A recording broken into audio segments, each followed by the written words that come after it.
Flames fans, it's time for Flames Unfiltered, your spot for Calgary Flames hockey talk.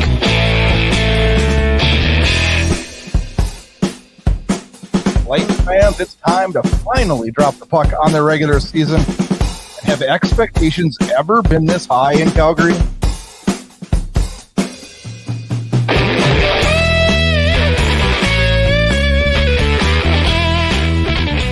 Good evening and welcome to Flames Unfiltered. Host of the show, me, Brad Burud, and Kyle Lewis. He's with us. Kyle, good to have you with us. Always a pleasure. Finally, preseason is done. Done. It seemed like the longest preseason ever. Oh, of course, especially when expectations are high surrounding the team, right? Because you're chomping at the bit more than ever to get going. God, it just seemed like it's never going to end. And oh well, we are done. We are recording this on Wednesday night, which we usually record on Wednesday nights, the eve of the home opener, and a home opener that's going to be a battle. It's going to be, I don't know, this is a tough schedule to start off, but we start with the Colorado Avalanche tomorrow night, and I'm excited. We get them on the second night of a back-to-back. You can't ask for better there, so that's good. But can you ever remember and expectations being as high as they are going into a season as they are this year? I don't think so. Usually the team would get hot middle of the season, like 18, 19, those years where they finished quite strongly. I would say this is the most hype ever surrounding the team. I think it is too. I thought way back, because I started following the Flames in '86. Yeah. And I was young. So, you don't really know what's going on until, later on. But I don't remember the expectations. Maybe they were in '89. I don't know. But I just, since early '90s, where I was really cognitive of what the hell was going on, I don't ever remember him being this high. Well, very, very different too, right? I mean, with social media now, of course, a lot more teams, so much more access. There's so much more pomp and circumstance surrounding expectations of the team. So you factor that in. I don't think it's really debatable that this is the highest expectations they've ever had. We have a ton to talk about on the show tonight. We do. Ton. Wranglers jersey was announced. What's your thoughts on the Calgary Wranglers jerseys? If anybody's watched this on YouTube, you can see my face. You can kind of tell, it's all right. I like the color scheme. I don't love the logo. I'm not a huge fan of the logo. I think they could have done better with the logo. It's just kind of plain, Yeah. But not in that really excessive way. Yeah. No, not at all. No. I kind of like the striping though. It's really 80s striping. Oh yeah, fantastic. Yeah, it reminds me of the old Flyers jerseys, or the old brand. I don't know if you are familiar with the old Brandon Wheat Kings jerseys were that striping. And I don't know. That kind of brings me back to some good memories and stuff. So I like the striping, and obviously like the colors. I mean, the colors are the Flames colors. They're beautiful. Of course. Retro colors. Yeah. Gotta love it. And then we found out this week that Blasty is going to be back for 12 games this year. And I see you are sporting the Blasty, and just to probably get me riled. There's two reasons for this Blasty. One, yes, correct, to get you riled. Three reasons, actually. Two, because it is back and I thought it was appropriate. But most importantly to me, this is actually Michael Stone's only game-worn Blasty jersey to date. So he wore it for one game against Toronto. It's obviously the reverse retro. I'm very, very happy that Michael Stone finally got a contract. So that is the other reason we do this. True. We talked about this via text or on the phone the other day. You heard that interview, right? Yeah, we talked on this when we were talking on the phone this morning. I'm seriously, I might buy a Stone jersey this year. I said this on Twitter, and a few people liked it, and it's I thought it was kind of funny, but Michael Stone not going anywhere else and waiting for the Flames to sign him is like how I was with an ex-girlfriend of mine. She knew she could always call. She knew it'd always be there. Didn't matter the time of day. I was there for her. And I think the Flames, that's how they are with Michael Stone. He's not going to go anywhere. He's loyal. We don't have to pay him much attention or much money. He could be seventh, No, anyway. And he was, when he talked to the media, it's like, man, this guy's so likable. Like, ugh. He didn't even pull any punches about it. And that's one of the things that makes him so likable is that he's completely honest. Yeah, unbelievably so. And this is a guy that everybody, myself included, kind of hated on because they paid a bit of a premium to get him at that trade deadline back in 2017, I think it was. And, he didn't was really highly get to sought after. He was, because he's got a hard shot, and prior to his knee injury, like, he was a little faster too. But he's just so damn reliable. He's one of the. It's so funny to think now that Gaudreau's gone, Kachuk's gone, Monahan's gone. He's one of the only constants of the last few years of this team, and he just doesn't go away. And when he's in the lineup, he does exciting things. He scores goals. Like, it's fun. Yeah, yeah. So welcome back, Michael Stone. Yes, we're both happy to have you. I'm sure you're everybody should be. Today on the show, we're going to quickly recap the 2 preseason games versus Winnipeg. And when I say quick, I mean damn quick. And then we'll roll into some Flames news, signings, waivers, PTOs, captains. Geez, we got a list to discuss. And we'll talk about concerns we have going into the year, opening lineups, and we'll wrap with a preview of the battle at home tomorrow night against the Colorado Avalanche. And of course, Saturday's Battle of Alberta against those pesky Oilers. And then the Golden Knights come to town early next week, which I thought they looked good last night. And I don't know, jam-packed issue. It's going to be a good one of Flames Unfiltered.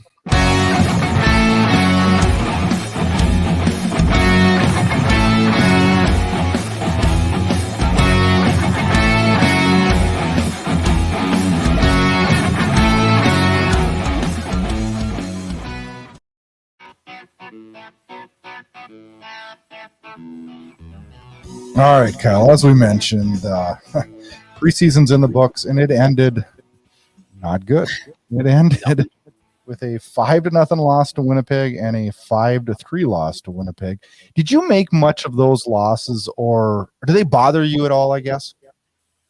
Nah, not really. It's funny when you were describing it just now. I thought of that scene in The Simpsons where the guy gets beat and the kid starts crying and stop, he's already dead. That's how those 2 games against Winnipeg felt like. I didn't get too worried about it. Not at all. I mean, it's just guys getting their reps in, a little bit of influence in your final cuts. I mean, but by that point, even those 2 games, we kind of knew the direction the team was going in terms of who was going to make the team. So I hardly paid attention to them. I watched all of Friday night's game, and I guess I got a little bit frustrated at a couple things. I thought we'd bounce back better after losing 5-0, but all in all, I mean, shoot, you take it with a grain of salt. I was happy to see Toffoli get a goal and Coleman and Kadri and some key guys. That Huberdeau play too along the boards, like that. I talked to a guy that used to coach him, actually, a good buddy of mine, and he had said people in the West don't know how good he is, and that play they actually called the Huberdeau when he was in junior, like, because he could just do ridiculous things off the boards and advance the puck really quick. So, we're going to see a lot of cool plays like that this year from what I'm being told and what little I've seen so far. I watched that like 3 or 4 times just because I was like, I think we all did. Wow, that was a very, very impressive play. Big time. Let's roll into some Flames news and let's get going right away with the Mackenzie Weegar signing. And a lot of us thought it probably would happen, and we all hoped it would happen. It does happen. 8 years, $8.25 million, a full no move clause for the first 4 years. And you say 8.25 million? Sorry, 6.25. I was gonna say, yeah. Oof. It wouldn't have been the value we thought then, right? No, but you know what? I mean, if anybody actually paid attention to how good he really is, that number wouldn't be unthinkable. Look at what Darnell Nurse is getting paid, right? Every time I look at Darnell Nurse's contract, I giggle a little bit because it's bad. It's really bad. Yeah. And then, I was thinking about it too. You look at his contract and then you compare it to Oliver Ekman-Larsson in Vancouver, and how good does Weegar's look? Yeah. It's crazy. I thought this was a good signing. Full no move clause for the first 4 years. The last 4 years, he gets 10 teams he can't be moved to. I didn't think that was that bad. I know a lot of people said, well, this isn't going to age well. Do you know many contracts that are 8 years that do age well? I can only think of one. That was a Ovechkin, and I don't think that was an 8-year contract that he just re-signed off of, but it was a long contract, but very rarely. Well, it also depends on what you mean by age well. The Uyghur deals, I think it's very good. It's not an insane number. I mean, look what Lucic is being paid right now. I mean, it's for a guy that good, and he's like I said the last time we talked, he's going to age quite well based on how he plays. So I think it's a great contract. What's 6.25 8 years from now in the cap? Well, that's just it. But you got to think too, like the way that it's structured. And you mentioned the 10 team teams he can be traded to once the modified no move kicks in. Calgary will be exiting their competitive window at that time, presumably. We've argued about this. Yeah, and we will again, in the weeks and months and years to come, I'm sure. But it's still like I said, I think he's going to age similar to Giordano, and he's going to be a sought after asset. Doesn't mean you're going to flip him for a high draft pick, a first round pick, or whatever. But he's going to have some value, and somebody at some deadline in the future is going to want him. For sure. I loved this contract when I saw it. When I saw 6, I was like, I actually thought it would be 6.5. And I look at it, this is a hell of a deal. I mean, I know it's close to 6.5, but I mean, I don't know. What could you ask for? I have high expectations for Uyghur, and I think he's going to be. I mean, I look at the depth he brings to this defensive core, and we're right up there on paper with the top in the league. He's going to be the best defenseman on the team. I don't think there's any question about it. And I don't know. I think I don't even like Tanev is good. Oh, Tanev's fantastic. I think all around though, point totals, everything. I'm going to give it to Uyghur. Yeah, Tanev's not going to put up a ton of points. Yeah, but Uyghur, I guess the question to just to kind of cap that is, what's the argument that it's not a good deal? Because anything I've heard has not been particularly strong. You've heard that you believe that a lot of people don't like this contract? No, those that do, and I mean that don't like it, I should say, those are typically Oilers fans of other teams who question it. The arguments are very weak. Well, the term's a little long, or he's overrated. Well, if you look at any metric by which hockey performance is measured, he's not overrated at all. He's criminally underrated. I think the people that are knocking this contract would knock every contract. I think there's people that are just going to bitch no matter what. Unfortunately, you see now on Twitter. Oh, 100%. But like I said, a lot of times it's like, I hadn't thought of it that way, or that's just an argument. Haven't seen a single one that entertains me to say that it's not a good deal. I worry more about the Cody one than I do the Huberdeau or the Uyghur one. As you should. Absolutely. I think we're all in the same boat that way. We're so excited about the upcoming season and all the potential and the few years beyond it. But if you are looking longer term of all the deals they've signed, that is the worst of the three. And I could be wrong on that, or you could as well, but I doubt it. Well, we'll see. Time will tell. I mean, time will tell. And I don't know. I like where we're at right now. And to solidify, and we talked about it a little bit in the intro, Michael Stone signs a 1-year deal, $750,000, two-way contract. And one thing I wanted to touch on this is a lot of people were complaining, saying the Flames took advantage of him. I look at this two ways. Is he worth more than $750,000? Absolutely he is. No question. But it's the situation and the circumstances that he's in. And all in all, he's been completely honest about it. And quite honestly, if he'd have said, well, no, I'm thinking about 3 other teams, the Flames would have still offered him the same contract. Yep.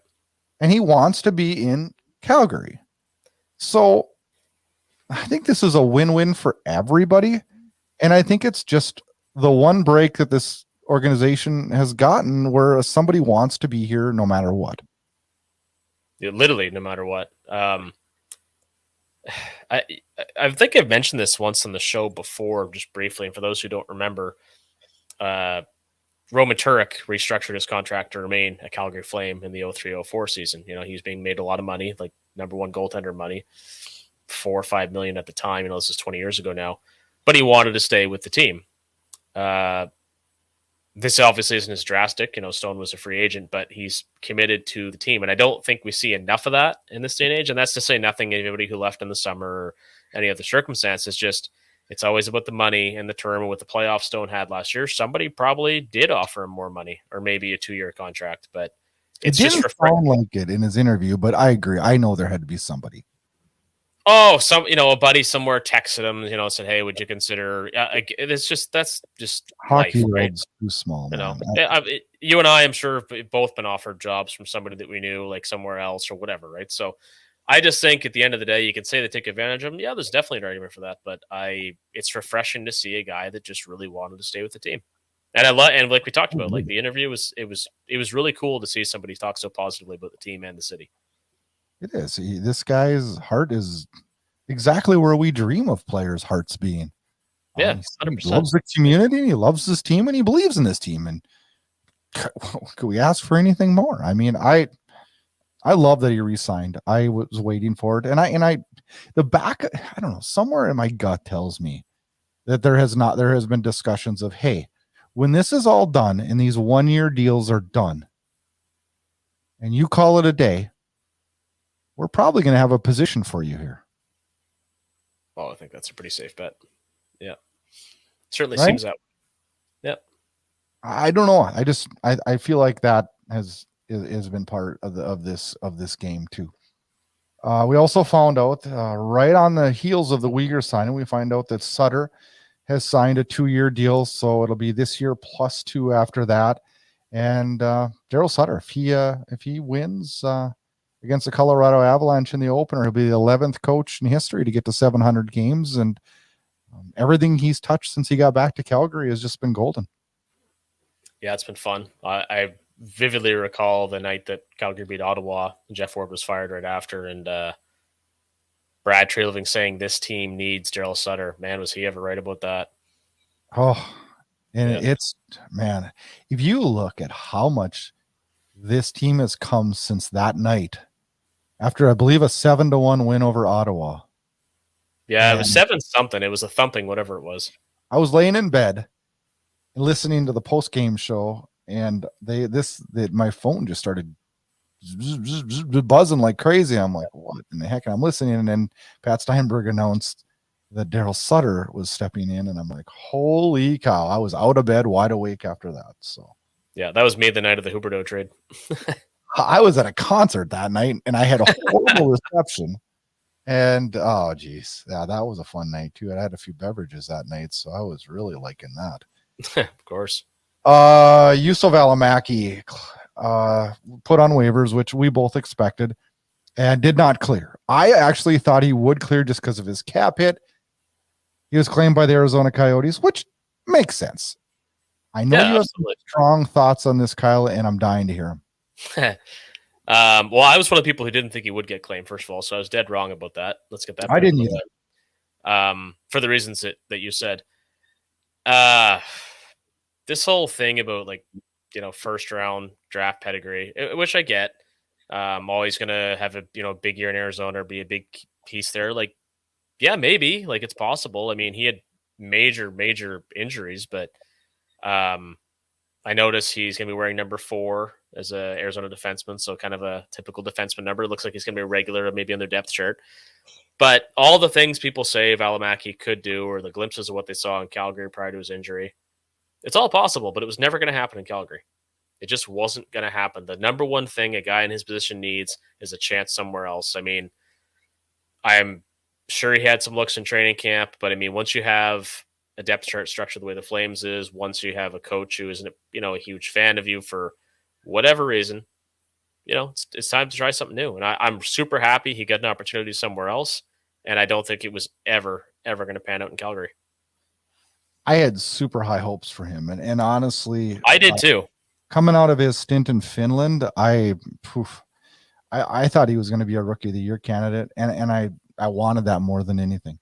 But he was like a point per game in that. I remember when in the Finnish league that year, like before he came back over, and some dynamic plays too, just great stuff. And I was so excited to see how he was going to progress and stuff, and I wanted him to be part of this future. But the more I watched him, and the more I things happened, the more I realized that sometimes hopes and prayers don't outweigh liabilities.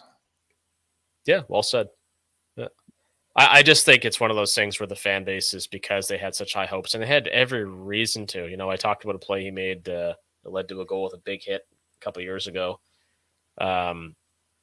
Like it just didn't work out, you know. And there's no, and if he is successful and turns into a 40, 50 point 2A defenseman in Arizona, whatever he does, good for him. It was never going to happen in Calgary.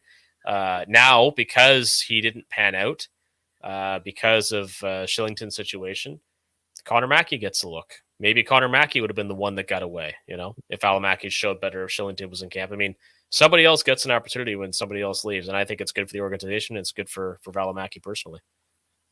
I'm going to comment one more thing about, you know, you brought up the persona of him being a first round draft pick, and how that's used as a judging meter on how somebody's doing. If it was a regular job, that is like one of the bullet points on your resume, former first round draft choice. Yeah. And I hate to say this, Kyle, but that's a Canadian thing. You think? That doesn't happen in American markets. It doesn't, because you know what? Most fans, and I'm not saying that Americans are stupid hockey fans, they don't remember or know. Yeah. Or much less care. Yeah. It's a Canadian thing. You look at the teams in Canada and the markets in Canada that are freaking out because their first rounders didn't pan out, or they're telling us how wonderful he is because he is a first rounder. Yeah. They're Canadian markets. It's a Canadian thing. And that makes sense to me. It sucks that Valimaki didn't work out. And I hope he does good in Arizona. I do. And I had people this week saying to me, well, shame on the Flames for losing him on waivers. What do you want us to do? Keep him when he's not one of our best guys and lose Mackey and lose Stone? I mean, are we supposed to not field the best roster? Is that what we're supposed to do just because he's a first rounder? Yeah. Yeah, it's I mean, I understand people being upset about it, but yeah, it's time to move on. But you know, and the flip side of that is too, for all the pomp and circumstance about a former first round pick, which warranted, you know, highly touted, get it. I was super excited about him too, as I said. What about all the guys that you had no expectations for that are late round picks, fourth and fifth round picks? Well, that's what I mean. You know, we say, we're so quick to say, a guy's a diamond in the rough, which, yeah, in a lot of cases, absolutely. Or you just weren't paying much attention to the development and they got better and better and you just didn't know. But and then on the other hand, it's like, oh, he's a first round bust. It's like hockey is a very, you know, there's so many different players, so many different developmental leagues, different coaches. I mean, there's late bloomers, there's guys that are ready, NHL ready at 18, guys aren't ready until 25 or maybe even 30, or, you know, like Derek Ryan, like 28 or whatever he was. Like, I just don't get the point of being so judgy about it, you know? I'm with you. I mean, it's a good analytical tool to say this guy was highly touted or whatever, this guy flew under the radar, but it's just like, man, get the hell over it, you know? Yeah. You know, one thing that I will admit about myself is that I don't follow prospects as much as I should. And this year I bought the CHL package and I'm buying the AHL package because I'm watching more games. I'm gonna follow some of the Flames prospects, so I feel like I know a little bit more in that category. And you're gonna be like me next year. You're gonna be so mad because some player you fell in love with on the Wranglers got cut in training camp, and I can't wait for that. You watch, but I'm gonna. That's one of the things I wrote down this year, like things I got to do, and that was one of them. Well, even, you know what, like any local teams too, like the Moncton Wildcats here, Jacob Pelche was our captain, you know. And I freaked out the night that the Flames drafted him, and it was super fun. I mean, there's connections or scouts all over North America, all over Europe. I mean, the more hockey you can take in, the better it is, right? Yeah, and it's fun to get something. You know, I mean, like I had that same situation that you had with Blake Lizotte, who's a center for the LA Kings now, and I got to know him really, really good when he played junior hockey here in town. And you know, it's fun to see those stories. Yeah, for sure. Waivers. Zahorna and Gilbert were put on waivers. They cleared. Milosh cleared today. I kind of expected that. Did you worry a little bit about Milosh clearing? A little bit. Too. Yeah. somebody commented on Twitter, I think it was today, I can't recall who it was, but about Milosh being likely paired with Jeremy Poirier, former St. John Sea Dog, recent World Cup champion. He's on waivers right now today. Yeah. So, but there's like, he's extremely talented offensively as defenseman. He needs a partner like Milosh to kind of back him up, like a savvy pro. So I was a little worried he might get claimed because that's the kind of guy that you want as a seventh defenseman that can go up and down in the bus, whatever the case may be between the AHL and the NHL. Yeah, really glad to see that he went through. Because if you look at the last few years, like with the Stockton Heat, they always had a few of those veteran defensemen around the young defensemen, and that's how they develop. That's good. Well. I think that's really good. Especially for a guy like Poirier who has tons of potential, but really needs a rock partner to develop his defensive side of his game. Yeah, good skater, can really wheel and move the puck. But yeah, It'll be interesting to see how he progresses. And I know actually Daryl Sutter was pretty high on him because he mentioned him a couple times. Which is really cool. That's a huge shot in the arm for that kid. It is, because Sutter does not comment. We all know that. Yeah. PTO releases Eakin, Milano, both history, and to my knowledge, have not signed anywhere else. I did hear Eakin was going overseas. Nothing on Milano. Does this surprise you at all? Eakin, well, they both kind of do, because Eakin, to me, like, he's one of those veteran, gritty centers that would have fit in pretty well anywhere as a extra forward or whatever the case may have been. But Milano, I did a little bit more digging on him, talked to some people who've been around him in different organizations. I think the work ethic, attitude discussion, there is some merit there, and I won't say any more than that because I don't know the guy personally. That's just not fair. But he didn't earn a spot. He did. Yeah, he just didn't earn a spot, and it sucks because he has great offensive skills. Good hockey player. He in theory should have slotted in on probably the second line, but it didn't work. I suspect he'll get a chance somewhere else. Yeah, I mean, all summer, we want Rodriguez or Milano, like one of those two would just be awesome. Well, you got one of them, and he just wasn't good enough.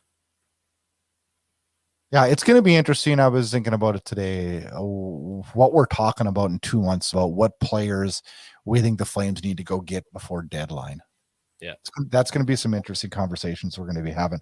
One last thing, and then we'll roll on into some concerns we have for the team. But Daryl Sutter did squash the captains yesterday, which I know sent the fan base into disarray. I don't know. Everybody wants a captain so bad.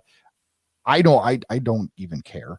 And I think I'm different than everybody on this one. I don't know why, but Michael Backlund and Tanev sound like they're going to be co-captains. Is that kind of what the word is? I don't know.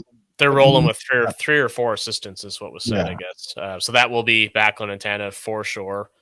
Definitely Huberdeau and Lindholm. Yeah. I think Lindholm at this point should be wearing a letter, in my opinion. But so do I.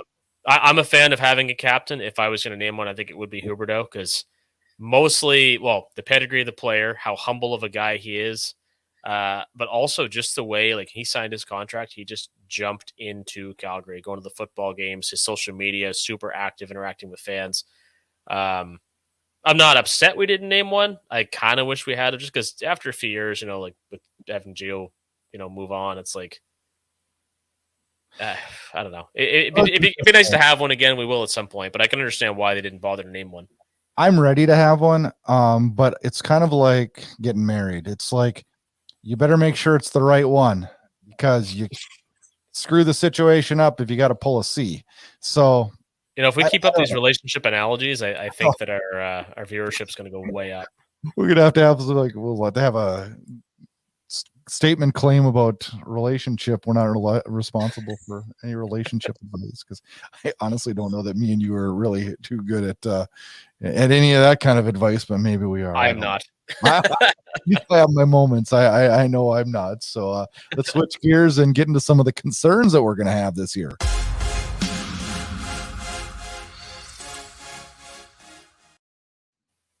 All right.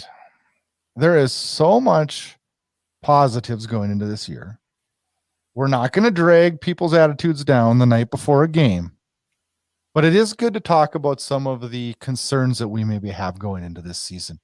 And I know I have some, and I know you do too. So let's kind of go back and forth on what our thoughts are there. Yeah. Bottom two lines, definitely some concern there. There's a lot of replacement level NHL grinder types across both those lines. So I'm definitely a little worried about that. So you know what though, Kyle? I don't you think though most NHL teams would love to have our bottom two lines? Some of it, yeah. Coleman and Backlund, absolutely. And Lewis. Lewis was my Kevin Rooney last year. When Lewis started the year, I was like, this guy sucks. Yeah. And by the time the playoffs came, I was like in love with. I loved the way he played. And he's got a great name too. Yeah. No, he was much better. I feel like he's a little miscast on that third line. I'd rather see him on the fourth. But then we've got the concerns around Lucic and his play, especially in the second half last year. We can't have Lucic there. No, and Richie too. Like so many plays died on Richie's stick. I have a really hard time with him as well. But I'm not going to single out any one player any more than I just have. It's just the bottom two lines. I think there should be a little bit more youth and a little more talent. Not a whole lot more necessarily, but just a little bit concerned with the bottom half of the lineup. I think we're going to get it because you know what I think is going to happen before the deadline. We're going to bring in a right winger. Yeah. And either Dubé or Toffoli will slide into that Lewis's spot. Lewis will slide into the Richie spot. Yeah. That's what I think will happen. Well, and that actually, it's a great segue to, I guess, my next concern, Brad, is right wing scoring depth. Toffoli didn't look great on the top line, but just preseason training camp, not going to panic over it. I saw a prediction today that I liked because I had said I think Mangiapane should be in that spot. But time will tell. But I think they need a scoring winger. I'd prefer them to get one sooner than later. But much like Toffoli last year, they'll probably add one by the deadline by flipping a defenseman, whatever they might need to do to acquire that. But right side scoring depth and scoring depth in general is a little bit of a concern for me as well. I heard a prediction today. A guy had said it was a bold prediction thing, and he had said that Connor Zary is going to fill that right wing spot. And that'd be cool. That'd be really cool. By his prediction was by American Thanksgiving that he'd be in that top end right wing slot, probably the number 2 slot. So we'll see. I got a couple concerns, and my first concern is injuries. And I know I'm not trying to be Debbie Downer here, but we were the least injured team in the league last year. Mm-hmm. We missed 1 goaltender game. We missed 12 defense. And the only forwards that were injured were Richie, Pitlick, Monahan, and Yarncrook. Is that it? Okay. That's it. Wow. I mean, I knew it was fantastic, but to hear those numbers, it really drives it home. Unreal. Odds are that won't happen again. So how do we manage that? Well, we already are in a sense, because part of the reason they had so few is because the team is so well conditioned. In my opinion, and Sutter's talked at length about that. So I think they're, barring any, God forbid, catastrophic type injuries, freak accidents, what have you, I don't think they're going to be a whole lot more banged up this year, but they will be more banged up. Just law of averages alone will dictate that. But in terms of how they manage it, I mean, it all comes down to coaching between Sutter's staff and the Wrangler staff. I mean, you got to have guys that are in. So let's say Stockton, they're in Calgary on the AHL squad. I know that's going to be so hard this year. Yeah, but I mean, but that's the other side of it though too. Is that if guys do get hurt, the guy's in town. Way and he could. I mean, he could be on the road, but if he's in town, having we talked about this last time, like having the farm team in the same city or even nearby is a huge advantage. So I think it's a matter of both coaching staff staffs communicating as I hear they do. So that guys like Connor Zary who do step in for injured players, and even if it's resting a player, because like I said last year about Lucic, I don't think he should have played all season. If you want to rest somebody, if somebody's a little banged up, and we found out about all kinds of injuries in the playoffs last year, broken ribs, broken finger, all that kind of thing, like you got to rotate guys in, and I think they're in a good position to do that, and I think that the guys coming up from the Wranglers know what to expect. Another fear I have is Ooh, a concern or a fear? Fear sounds a lot more daunting. Let's go with fear. It's more intense. No. Let me go. I got two more things. This is a concern. My next one's a fear. Okay. Awesome. Cohesion. Last year, we had a group that finally gelled. We had lines that stayed the same for long gaps. I mean, the first line stayed together from pretty much like the fifth game on, I believe. Yep. We just had a cohesive group that worked well together, and they knew their roles, and it led to a very successful season, albeit we didn't go as far as we wanted. This was a huge successful season for the Flames. This year we brought in, Huberdeau's new. Toffoli hasn't played a ton on the team, for a long time. Kadri's new. Rooney's new. We got, Uyghur's new. We have a lot of new players. How do they mesh together, and how does that work? Does it happen quickly, I guess, or is this something that's going to get drawn out? I think it should happen fairly quickly. I mean, the guys that want to be there, the guys that had a full training camp together. It could take a few weeks, but I mean, is it something you're worried about? No, because the way the team's coached. I'm getting the feeling you're not worried about this at all. No, I'm not. That's why I'm brushing it off. I want you to calm my nerves then. Fill me in. I just think with Sutter's coaching staff, like they're very good at identifying the types of players they want on the team. I think he and Brad Treliving have a great relationship that way. They've identified those players. They brought them in for a reason. And apart from, finding where exactly they might fit, like with what player on what line, I think this is probably the best coaching staff in the league in terms of integrating new players. Now, you could make arguments too, like Calle Yarncroc was not a great fit. I mean, offensively, he did next to nothing when he came over. Still won some draws and wasn't a bad fit. But I don't know. It's something that doesn't really concern me because I think Sutter has the same expectations across his roster, whether you're a new guy or a guy that's been there for 50 years. Like, he's going to make you play your ass off, and if you're not, you're going to sit, and the next guy will take your place. I hope you are correct. What other concerns do you have?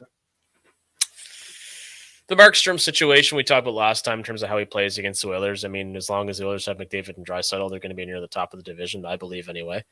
So him getting his game in top shape when it matters most. So the bigger concern is part of that, I guess, or fear, I'll call it. This is actually fear of mine, is that Sutter's going to ride Markstrom too hard again. I don't think he should be playing over 55 games, and I'm worried that he's going to. And Vladar, who was fantastic last year, and could end up playing tomorrow night because Markstrom was ill this morning, I understood. Yes. And if you recall, again, Vladar stood on his head against the Avalanche last year in a 3-2 overtime win. So I want to see Vladar get more starts because he deserves them, and Markstrom, I think, to be even better, needs a bit more rest. So, but I'm a little frightened that that's not going to happen. I wholeheartedly agree, and it is something I'm worried about too. I couldn't agree more. And honestly, I would not even be upset if Vladar started tomorrow night. Would you? No. I mean, I keep coming back to those. For all the great games Markstrom had last year, the two that Vladar played, one against Toronto, and the one in Colorado against the Avalanche, he was lights out, the best player in each country. The night when he played those games, he was unbelievable. So I have no concerns about him playing tomorrow night. And, if he gets the season off on the right start, if he does get the start, then, good for him. Hopefully he gets a bit more confidence with the coaching staff and plays a bit more often because I think that's a huge key to this team going deeper. My big fear. Here's my big this one. is what we're waiting for. Lay it on me. Expectations and how we manage them. Last year, we sat right here and talked about just making the playoffs. Yeah. So it's easy when that's all you got to do. Sure. This year, if this team gets off to a 2-8 start, what happens in Calgary? Oh, man. I'm I hate to say it, the pressure will be like a bomb going off, and it won't be good. Last year, No, I think yeah. I never thought of that, so that's why I'm kind of oohing and eyeing here. I'm just like, wow, yeah, that would be catastrophic. I think they would stay the course for as long as they possibly can. I agree, and I yeah. think they should. I think they Yep. should, because I Yeah. do believe this is a good hockey team. I do believe they'll work through any adversity, but and I don't think that'll happen. No. But I do know if it did happen, it would be a bigger fear and response than 12 months ago. If that would have happened, 12 months ago, it would have happened. We'd have been like, "Ooh, maybe this team isn't very good, and we're not going to make the playoffs this year." And who knows what would have came with that. But last year we had almost virtually the whole roster have career seasons. That's not happening this year. No, but a lot of those guys are gone too, right? So they are. So maybe I think the team's not going to score as much. I think they're going to allow less goals, though. Not that they allowed many last year. They were third in the league, but if they have a rough start, they're still going to make the playoffs. They're going to have a hot streak in the middle of the season. They're going to maybe go in as a dark horse. I think they're going to go in as a favorite, which is also a danger. Because the reality is a lot of it has to do with being hot at the right time. If you get a team that's red hot in March, I'd take them and I'd want to play them in the playoffs, right? Because it's hard to sustain that. I picked Calgary to finish second in the division. Yeah. It's because I do think the regular season's going to have some more hurdles this year that we didn't have last year. And I think this team's good enough to fight through them. And I do think we're built more for a playoff run. I really do believe that. Yep. And I know some people say that just because they want to hear that, but I do truly believe that. I don't know. I just know it's hard to be the best when you're expected to be the best. Yeah, because they often, fall flat on their face. So, but you said it very well in that they are built for a deep playoff run. Doesn't mean they're going to do it, but they are built for one. So, in terms of obviously, we're all hoping that happens, but I don't know. It's really hard to say because there's so many new stars in this team. It's going to just see how it plays out. It's still going to be a puck possession team, still be, probably top 10 in special teams, but we'll have a much better idea very quickly, I think, how good of a team this is. And we'll have to kind of see what happens from there. But like I said, I still have some concerns about how it's all going to play out. When you look at this roster, and the opening night roster was named on Monday, I believe, and it's changed a little bit with Stone coming in and whatnot. But when you look at this roster and you look at how the lines are set and you look at how the defensive pairings are set, things you like or things you don't like? Not much I don't like. Like I said, I prefer Mangiapane in that top unit, which I still think is going to happen at some point. And I hope that Rizika or somebody was come in to take Richie's spot because I just don't think he's good enough to be in the opening night lineup, in my personal opinion. But I'd like to see Richie and Lucic be like a tandem pair that, Lucic is in 2, Richie is in 1, Lucic is in, you know what I mean by that? Something like, yeah. Something, just rotate them a bit because they're just not effective enough to play on a regular basis, in my opinion. So outside, I think the D is pretty well set. I'm a little leery of guys playing their offside. I know that Brody did it for a long time in Calgary. Uyghur looks like he's going to be playing it alongside Tanev, which is as good a guy as you can play alongside. But I love the defense and I love the goaltending. I think they're fantastic. So there's not really a whole lot else to change. I love both of them. And I look at the depth chart, and I love the center straight down the middle. I don't think you can get better than Lindholm, Kadri, Backlund, Rooney. I love left wing at Huberdeau, Mangiapane, Coleman, Lucic. But the right side, there's questions with Toffoli. There's questions with Dubé. There's, Lewis I feel comfortable with. I question Richie. We need one of those guys to really grab the bull by the horns, whether it's Dubé or Toffoli, and say, no, this is my spot. I can do this. And I know you talked a lot earlier in either last episode or the one before that you think this is a year Dubé does that. Do you still feel that way? Yeah, especially since Milano didn't pan out. He has everything right in front of him to grab hold of it. Could get some second power play minutes.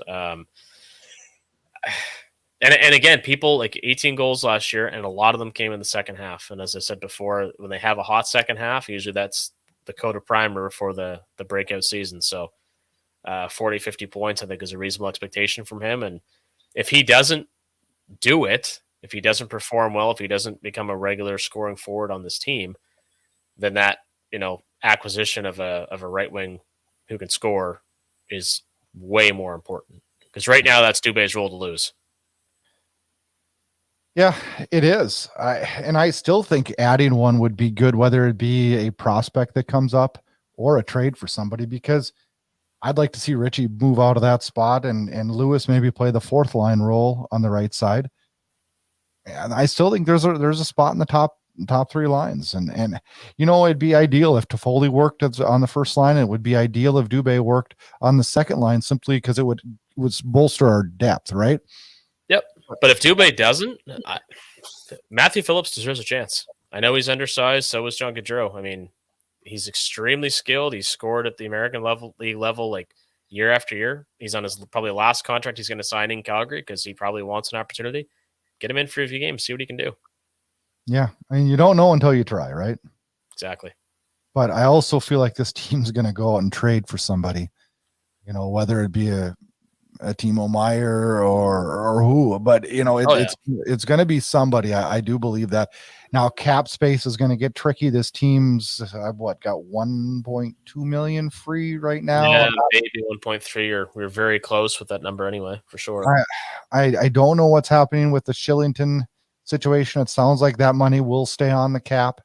And I have not heard any rumblings at all of a return there. So no.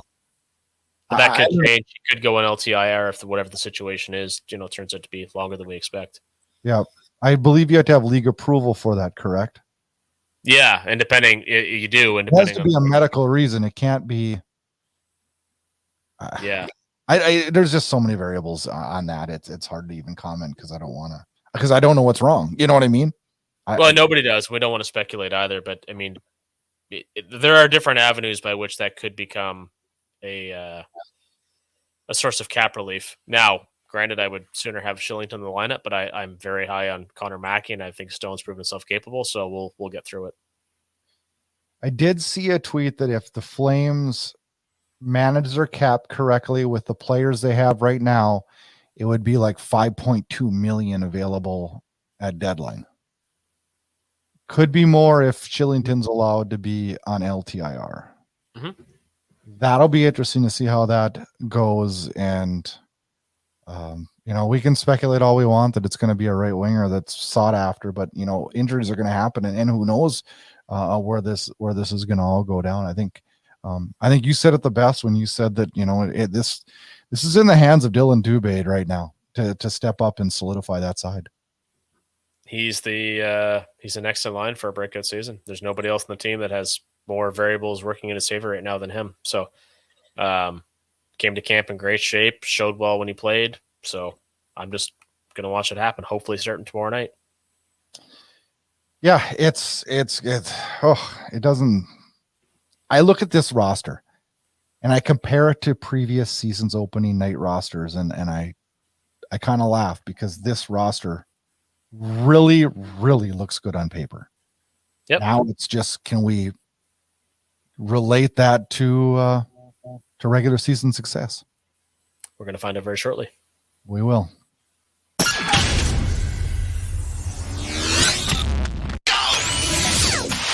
Get all your Flames Unfiltered podcasts, team news, team updates, and highlights at flamesunfiltered.com.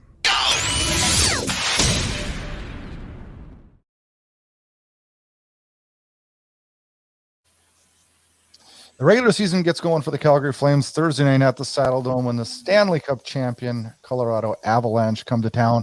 Kyle, do you like starting off your season against defending Cup champs? After you sign away their best two-way center, absolutely. Have you seen the Flames record in the last 10 years? I don't have to talk about that. It's like the Anaheim curse. Yeah. We've won one game since 2009. Yeah, going back, 20 years, whatever it was, or 20-some years, it was 2-20-3 or something. Like, it is horrendous. Is that not crazy to believe that it's that bad? Well, I mean, it's kind of dumb to. I mean, a lot of those variations of the team were essentially the same year over year, but it's just a lot of it's just bad luck too. I mean, it's just a season opener. I mean, you always want to start off with a win, but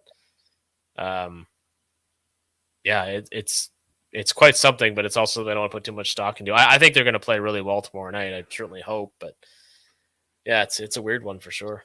Now we follow this one with a game Saturday night in Edmonton, Battle of Alberta. Do you look at that game as being more important than the Colorado game? I do, because it's the Battle of Alberta and because it's a team that eliminated the Flames in the playoffs. So, yeah. I mean, the Stanley Cup champions are always the best measuring stick in the league. But as far as the Flames in particular are concerned, I mean, it's Saturday night. It's hockey night in Canada. There's some measure of revenge involved, even though it's just a regular season game. And I think it's more important. What are your thoughts on that? Saturday night's so much more important. Yeah. We only get 3 battles with Edmonton this year. Yeah. And we've got to get Markstrom to get over the hump there and get that curse in the garbage. We need to hold Edmonton to 3 goals or less and get that we have to score 6 to beat them squashed. Yep. I think our 3 games against Edmonton this year are so important. It's ridiculous. Yeah. So I just thought of this because you mentioned the 3 games against Edmonton. This is just a kind of a random aside. As far as the Blasty jersey goes, they're wearing it 12 times this season. Okay, so think about this. And I didn't know this until somebody pointed it out. They're wearing the Blasty jersey against Gaudreau and the Blue Jackets, against Tkachuk and the Panthers, against Giordano and the Leafs, against Monahan and the Habs. So 4 of those 12 games are against former star players that play for the Flames wearing the Blasty jersey. And I don't know that there would be any reason behind it, maybe because, a lot of interconference play, it's a good time to wear it. But that's strange to me. That is weird. Yeah. Why would I don't know why there would be correlation to that. But I don't know why either, but it's just strange. But to me, based off what you're saying, and there would look like there would be a link, though, wouldn't there? Well, it would seem that way, but yeah, I don't know. That's really odd. Yeah, I'm glad. I know you have the Blasty dates circled in your calendar, so if I'm wrong, you can double check for me. I swear to God, if we get off to an 0-3 Blasty start, those things need to go right out the window. Can you imagine if in the playoffs they decide to make it their home jersey instead of the retros? How mad would you be? Would you switch teams? I feel like you might switch teams. Gosh. I got asked. Okay, I got in this conversation with a buddy of mine a couple days ago. How the hell do you switch favorite teams? Oh, dude, people do that in sports, and I don't know how you do that. But I got blocked on Twitter for asking somebody, how the hell do you cheer for 2 teams in the same sport? I don't get that either. Cheer for 2 teams? I can't do that. No, I get too much money tied up in one. Do you have a team in the Eastern Conference, though, that I'm not saying you cheer for them, but maybe have a little soft spot for them? Yeah, the Bruins, because it's my dad's team. And I was a big Ray Bourque fan when I was younger. But I certainly wouldn't call myself a fan, and that's the extent of it. Yourself? I'm not a fan by any means, but I kind of enjoy the Islanders, and I think what that goes back to, it was the first Stanley Cup wins that I remember watching on TV that I can remember, and I've always kind of felt bad for them because I was on a hockey trip, and we had gone through Canada and headed down, and we were in New York, and we went to an Islanders game, and we went to a Devils game, and we went to a Rangers game, and just the way the Rangers fans were, it made me feel bad for the Islanders. And I don't know. I mean, not that they're kind of like I don't know. I just felt like they get crapped on in New York. You know what I mean? And I don't know. I think it's more goes back to the Stanley Cup thing that I remember, but I don't know. I don't cheer for them at all. Here's a question though. If the Flames, remember 2-3 years ago when the talk was, we're out of here, we're heading to Houston, right? Yeah. If they would have moved to Houston, would you have pulled the plug?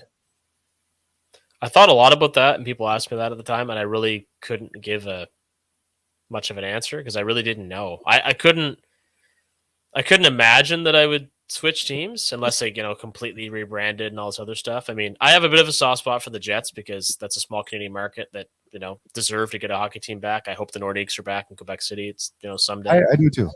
Yeah. It's just great for the game.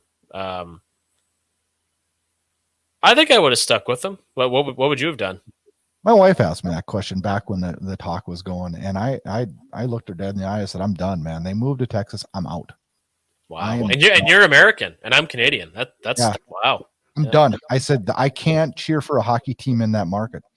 And she asked me, well, what team would you be a fan of? And I said the Winnipeg Jets. And nice. I said it for a couple reasons. Number one, I live about 4 hours from Winnipeg. Yep. Number two, it's the most crazy arena to be in for a game that I've been smallest in the league. It's crazy, rocking in there. Yeah. And as much as there's some things about Winnipeg I don't like, there's a lot I like about that city. Yep. And I thought they got hosed over when they lost the Jets the first time. And when they got them back, they've made the most of it every single damn day. And I love that. Oh, it's fantastic. Those are all the reasons why I have a soft spot for them as well. And I can't believe I don't know. I just think of how much of the investment we both have into the Flames and how much I love the Flames. But if they went to Houston, I was done. I was pissed about that. I can't even believe that was even discussed. That was stupid. So those are the Thursday and the Saturday matchup. On Tuesday, the 18th, Vegas comes to town. I always fear that. Vegas finished 4th in the Pacific, out of the playoffs last year.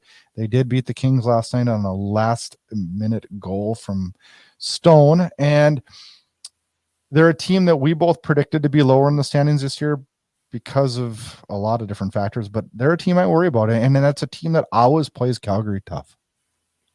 Yeah, big time. No, that'll be the first part of the schedule for the Flames is pretty tough. It should be pretty telling in terms of where this team is at. So there's no, not there's any gimmies in the league anymore, but there's certainly none in the Flame schedule.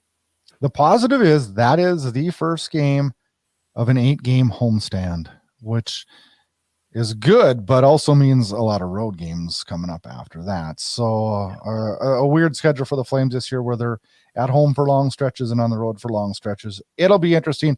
It all starts Thursday night. The Avalanche come to the Saddle Dome, and I can't wait.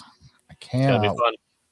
Next week, we are back with another episode of Flames Unfiltered. Kyle's going to be on the road. Kyle, where are you going?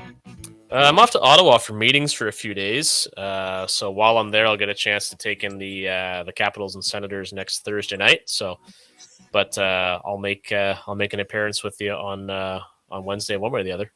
I am going to be flying a little bit solo, but Kyle will be joining us. We'll do a segment as good as we can do in a remote location, and that's just life, and that's going to be really, really good. So join us next week. We're going to have a lot to discuss. 3 games will be in the book. We'll know a little bit more about this team and how it's looking as the season gets going, and 3 very important games to discuss next week. So make sure you check us out, and get on over to Twitter too. Look up Kyle on there. Is at Van Lewis 14. I'm at Brad Burud. Follow us, get to know us a little bit, and we're back next week. Enjoy the opening of the Stanley Cup, or the race to the Stanley Cup. See you next week, Flames fans. Adios.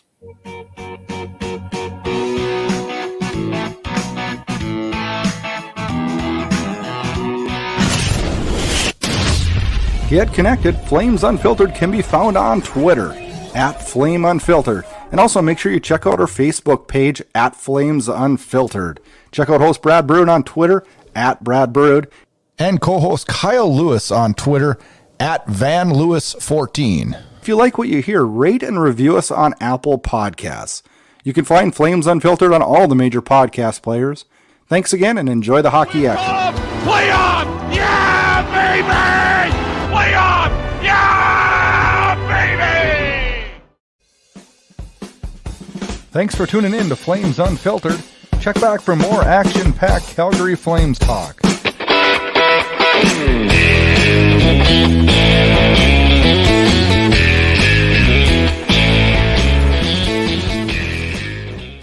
This episode of Flames Unfiltered was copyrighted and produced by Inside Edge Hockey Media Group.